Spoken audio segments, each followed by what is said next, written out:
Helicopter মিলন।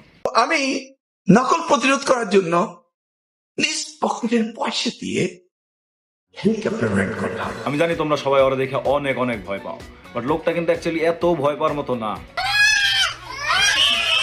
আমার জানা মতো 2001 থেকে 2006 সাল পর্যন্ত সে বাংলাদেশের শিক্ষামন্ত্রী ছিল, এন্ড ওই টাইমটায় তিনি ছাত্রদের লিটারালি জীবন হারাম করে দিচ্ছে। লাইক পরীক্ষা চলাকালীন সে নিজে হেলিকপ্টার ভাড়া করে পরীক্ষার হলে রেড মারছে। এই জন্যই পোলাপান তারে চায় না, কারণ পরীক্ষার হলে যদি সে রেড মারে তাহলে তো সর্বনাশ।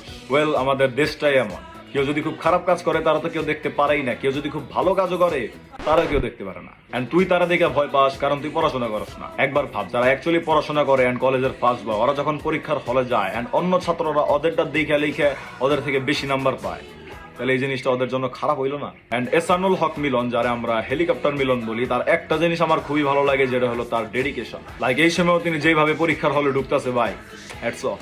এন্ড অনেস্টলি আমি চাই সে আমার এরিয়াতেও আসুক, আমার হলে ঢুকুক এন্ড 2-4 ধরুক, ভাই দেখতে তো ভালোই লাগবে, তাই না?